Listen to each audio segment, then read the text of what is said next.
Hello and welcome back to Project Mastery Podcast. We'll be covering process groups and knowledge areas in today's episode. PMI splits project management into 5 distinct process groups and 10 knowledge areas. Process groups are Initiating Process Group, Planning Process Group, Executing Process Group, Monitoring and Controlling Process Group, Closing Process Group. Every process group is going to have certain processes within the group.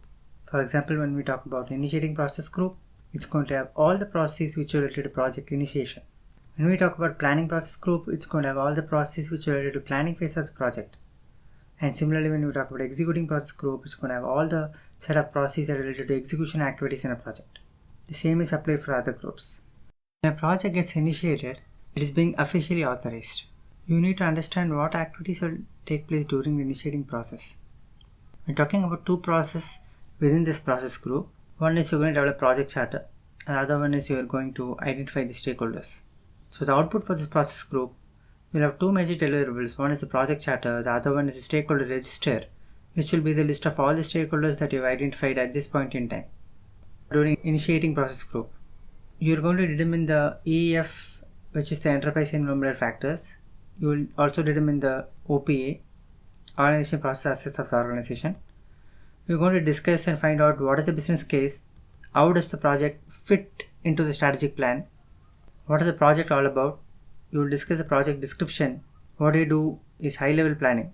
At this point in time, whatever information you have, based on the information, you are going to do high-level planning. What are the high-level risks? What is the project scope? What is the project budget?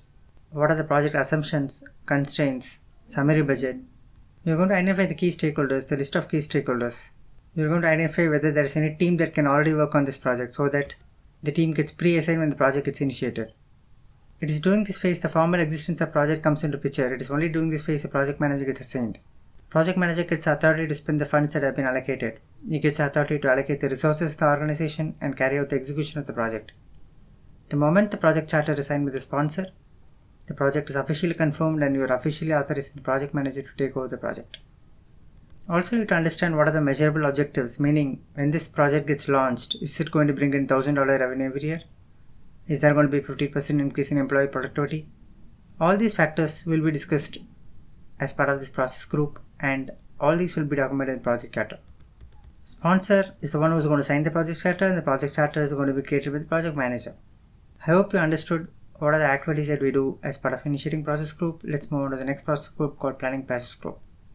What kind of processes are involved in planning process group? You have to determine the project scope. What are you going to deliver? You will be determining the budget for the project. You will have to determine the schedule for the project. You need to estimate how many resources are required for this project. You need to identify what are the critical activities that need to happen. What are the milestones? What are the dependencies between these activities? You should have identified the project requirements in detail. You should have come up with scope baseline, cost baseline, schedule baseline. There has to be a management plan for every knowledge area which gets created in this planning phase. You would be involved in creation of procurement documents. Procurement management plan needs to be created.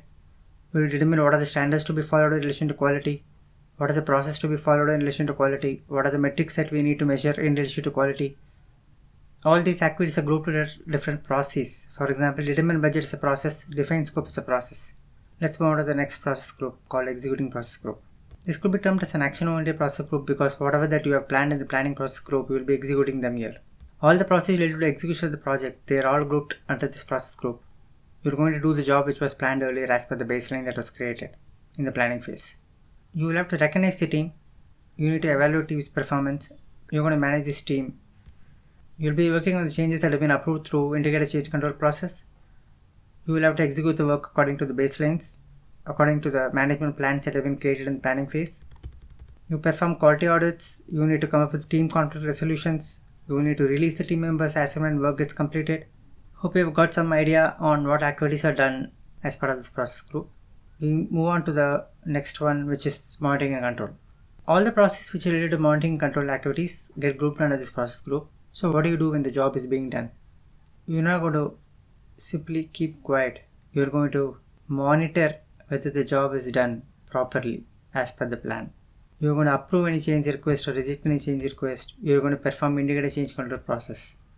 You're going to find out if there is any variance from the baseline. You're going to monitor whether the work is done as per the baseline. If there's a delay to schedule or delay to budget, project is going off track. You'll have to make sure that you take corrective action so that it comes back on track. and you will also need to take preventive action to make sure that the project is not going off track. Understand these two jargons, don't get confused. Corrective action means deviation or variance has already happened. The delay has already happened and you need to take corrective action to bring the project back on track. Preventive action is you anticipate that there is going to be a schedule delay, for example, and you take a preventive action to make sure the schedule delay does not happen. In case of corrective action, the schedule delay has already happened, schedule has been delayed by 5 days. Now you have to take a corrective action in making sure that the resources work overtime, or you have to stretch and complete the work. Apart from performing integrated change control process, you will also be involved in selection of vendors, which means you will be involved in procurement actions. You will have to reassess the risk, manage the reserves, perform reserve analysis. You will need to monitor the stakeholder communications, keep them informed on the latest changes. You will need to control the procurement activities. Whatever process we are talking about under monitoring control process group, as a project manager you will be performing majorly these processes apart from execution. The next process group will have all the processes which are related to closing a particular project or closing a particular phase. Whenever you close a project or you close a phase, you get into these process groups. You need to document lessons learned, you need to perform financial closure, you need to perform legal closure, you need to perform procurement closure, you need to circulate the final project closure report to the stakeholders. You have to confirm that the project scope is met, all the requirements, all the detailed requirements that you have worked on is completely met as per the customer expectations. You are going to get sign off from the customer and also get a formal feedback from the customer. All these activities are part of the closing process group. Having spoken about the process group, let's get into the knowledge areas. The 10 knowledge areas are project integration management, scope management, schedule management, cost management, quality management, resource management, communications management, risk management, procurement management, and stakeholder management. Do you think you can run a project without touching these knowledge areas? I don't think so. What you're going to deliver is called scope. Scope management is coming into picture. When you're going to deliver is called schedule. Schedule management is coming into picture. At what cost you're going to deliver? Cost management is coming into picture.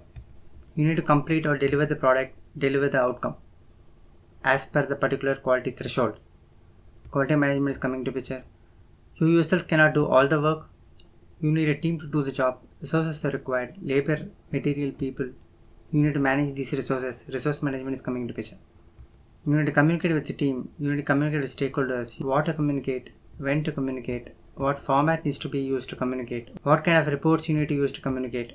Some people like to be communicated every month. Some people like to be communicated through emails.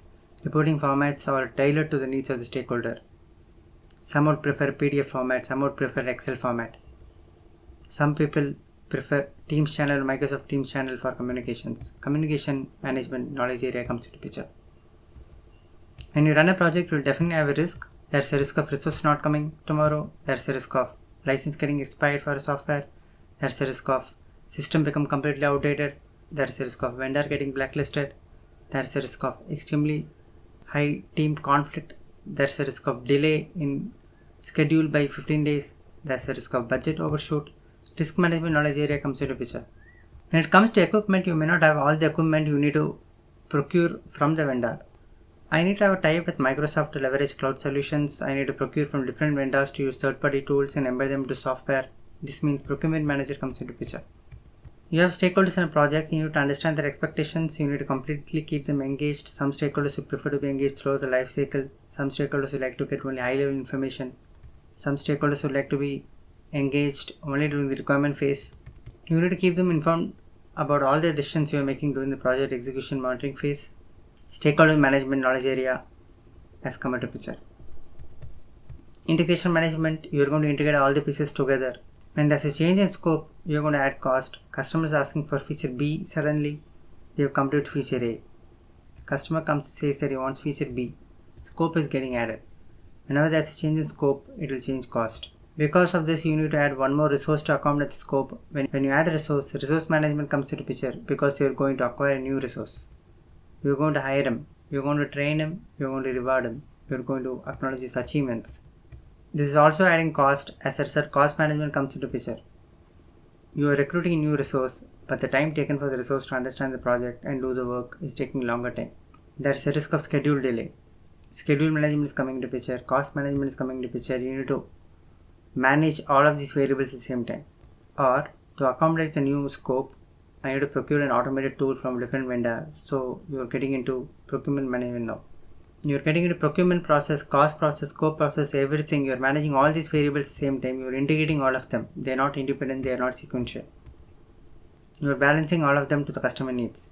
This is primarily why integration management is an important job that we do as a project manager. Now you understand when you're managing project, you will definitely have to touch upon all of these project areas. Every knowledge area is going to have different processes. Every process group is going to have a set of distinct processes. Every process is going to have an input and an output. Output of one process is going to be the input to the next process within that process group. Develop project charter is actually a process which is happening as part of integration management knowledge area. It's falling under initiating process group. Determine budget. You're going to determine the project budget, which is a process related to planning process group. It's coming under cost management knowledge area. Define scope is part of planning process group. It belongs to scope knowledge area. Hope you got an understanding of how the process groups, process knowledge areas are mapped. We have come to the end of this episode. I think this knowledge is valuable to everyone. Thank you for tuning in. We will definitely catch up on the remaining topics in upcoming episodes. Until then, have a great day.